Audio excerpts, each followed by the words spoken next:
I wish I could go around and shake everybody's hand. It's so nice of you to be here tonight. Oh, that reminds me of a story. One time I was invited for dinner to the home of this little couple, and they had a little 4-year-old boy. And when I walked in, they introduced me to the little boy, and he immediately burst into tears. And his mother said, "Honey, what's wrong?" And he said, all day, all I've heard is, "Dorothy Day's coming, Dorothy Day's coming." And now here she is, and she ain't nothing but an old lady.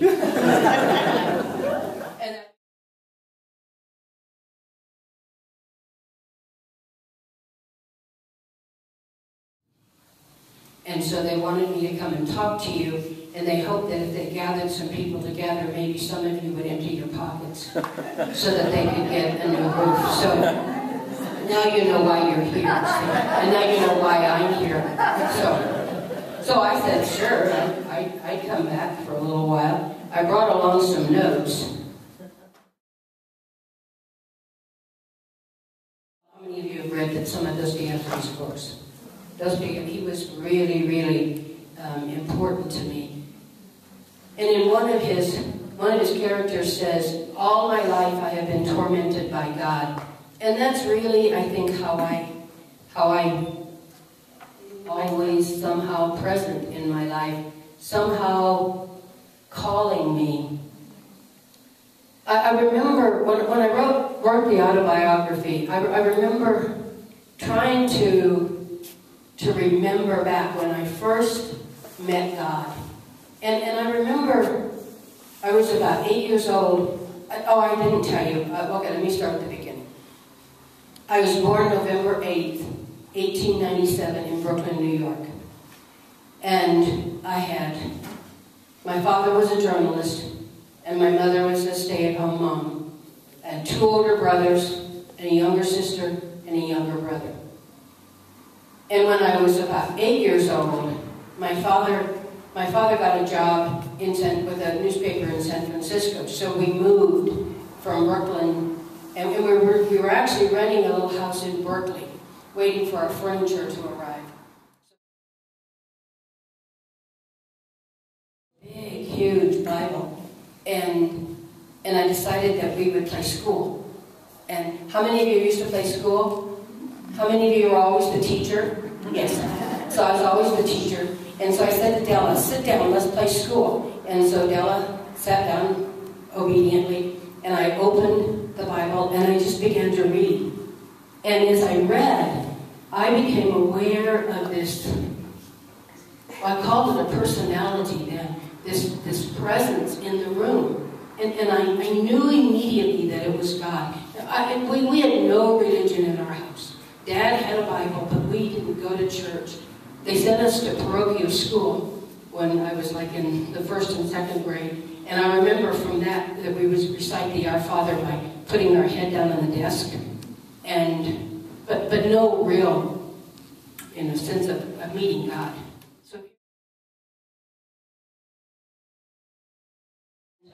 But one day I was angry with one of my brothers, and I called him a bad name, and the mother of my friend wouldn't let me play with her daughter anymore. That was it. It was gone. Well, so I just found some other friends and got into trouble instead of going to church then. And then the earthquake happened.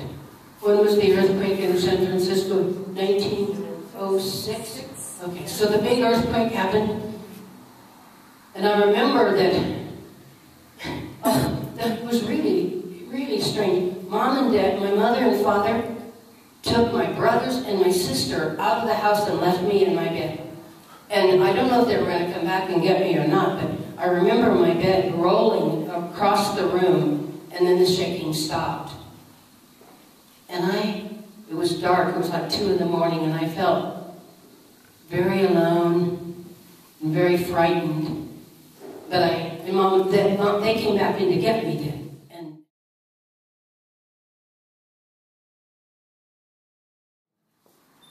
Well, we had to leave California then because Dad lost his job. The newspaper burnt down.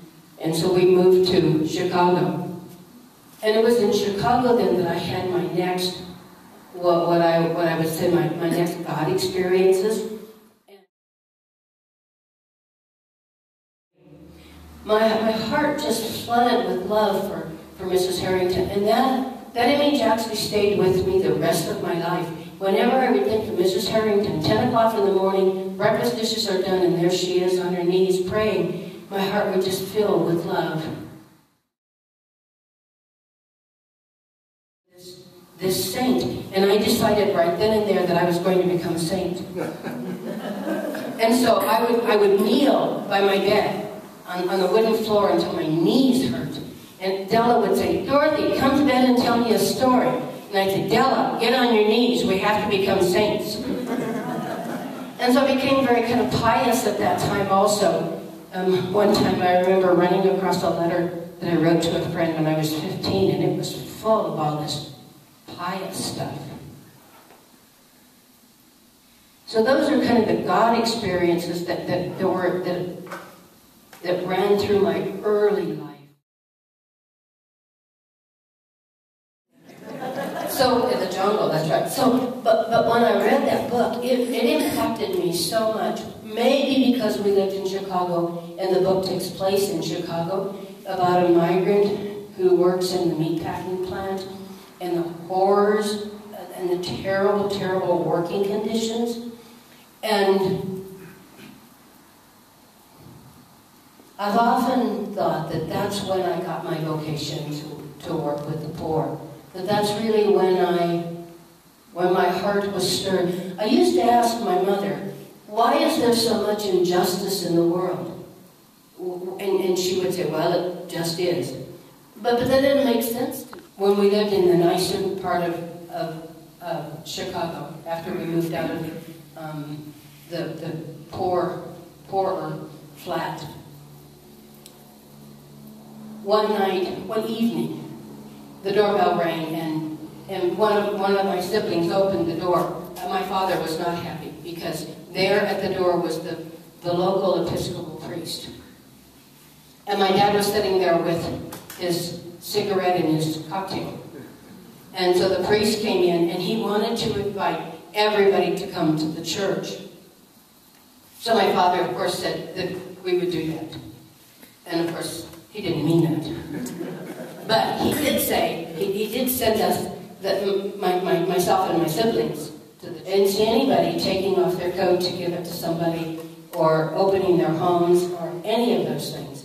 And I wondered, I kept remembering the jungle, and the book The Jungle, and how could we start to make things better for people. And one day I was walking across campus, and there was this big sign that said, "Workers unite, you have nothing to lose but your chains."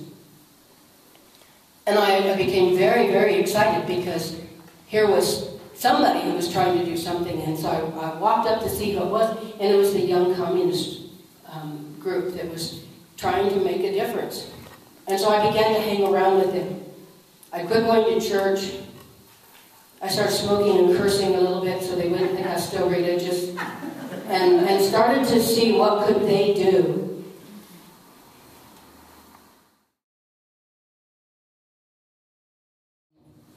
Eugene O'Neill, the playwright, became one of my very, very good friends. Oh, we all hung out in Greenwich Village, and there was a bar called the Golden Swan, and there was a back room, and that's where we all hung out. We called it the Hellhole, and then we'd all hang out there till wee small hours of the morning, and nobody ever wanted to go home. Nobody ever really wanted to be alone, and that was the first time I ever heard Francis Thompson's poem.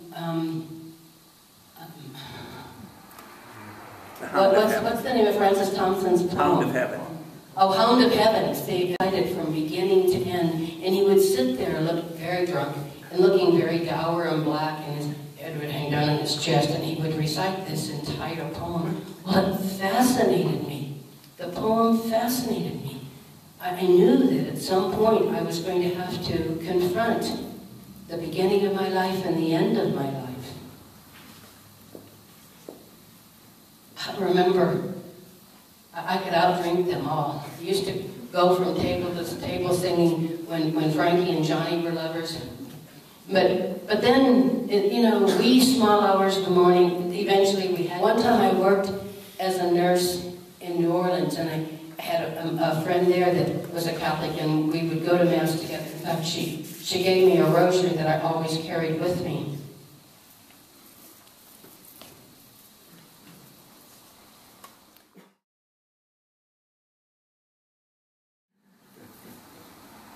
And Forster and I had so many arguments about religion, about faith. You see, Forster wanted me to just love him. He didn't want to share me with God, with anybody, even a baby.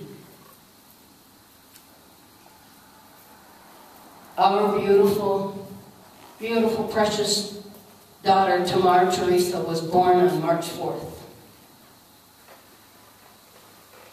1926.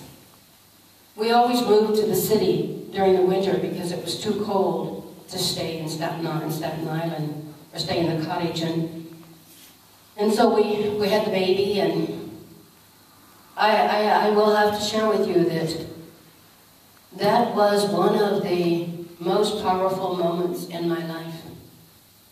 The sense of God's love and God's presence filled my hospital room, and I knew that some people said they could worship God out in nature, away from church, but my connection with my communist friends had led me to believe in community, and I knew I was going to have to worship my God in a community.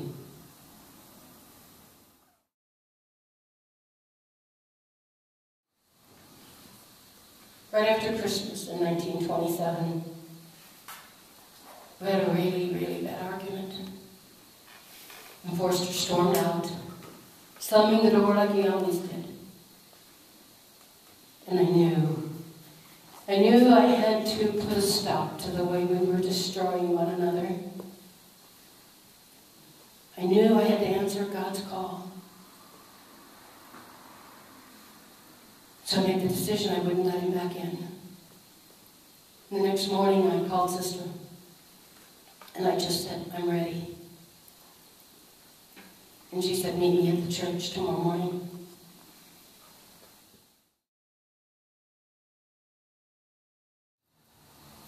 I knew I could write to raise awareness, but I wanted to do something. But they didn't want me out there with them. Because 5 years before, I had become a Catholic, and there was this philosophical difference.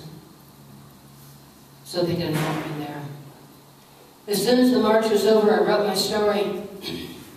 And then I went to the National Shrine of the Immaculate Conception. This was December 8th, the Feast of the Immaculate Conception. The shrine was just being built. And I went there, and I knelt, and I cried, and I begged God to please show me how I could use my gifts to help the poor. What could I do?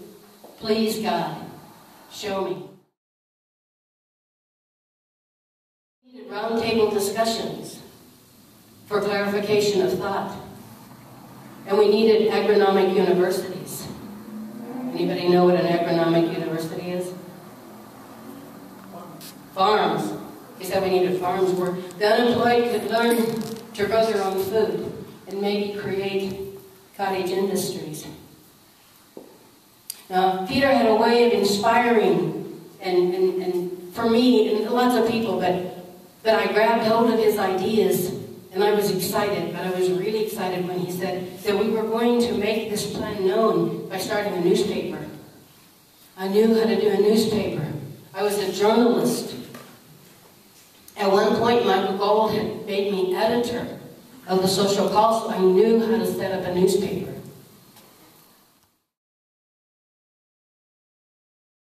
2,500 copies and went to Union Square.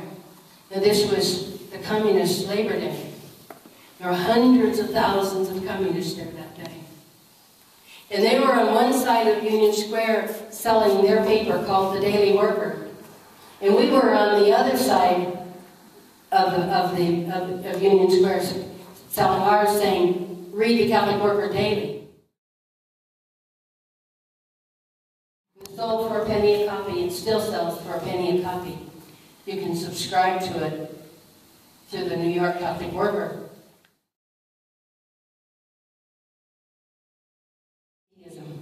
Is it not possible to be radical and not atheist? I close by writing, the money for the printing of the first issue was raised by begging small contributions from friends. A priest in Newark sent us $10 in the prayers of his congregation. A sister in New Jersey, garbed also in holy poverty, sent us $1. Another kindly and generous friend sent $25. The rest of it, the editors squeezed out of their own earnings. And at that, they were using money necessary to pay milk bills, gas bills, and electric light bills. But the people came to help. The volunteers came, the donations came in. And so we had to have some place to put these volunteers, mostly college people who couldn't find jobs, but wanted to help out and caught the vision. So we started houses of hospitality for our volunteers. We always had lots of clothing that was donated, and people would come to get clothes. And Peter always said we had to have a pot of coffee going, and a pot of mulligan stew on the stove, and there was always bread.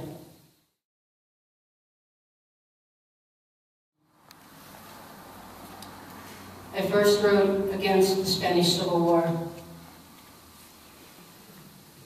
and we lost many, many subscribers. We lost many people who lived in the house.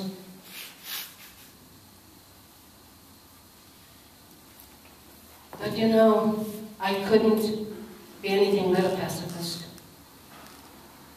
I couldn't be anything but against war, because that's in the spirit of Jesus. Jesus taught us to forgive our enemies, to love our enemies, to do good for our enemies. And so I continue to write against the wars.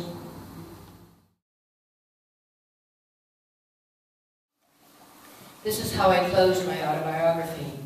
We were just sitting there talking when Peter Warren came in.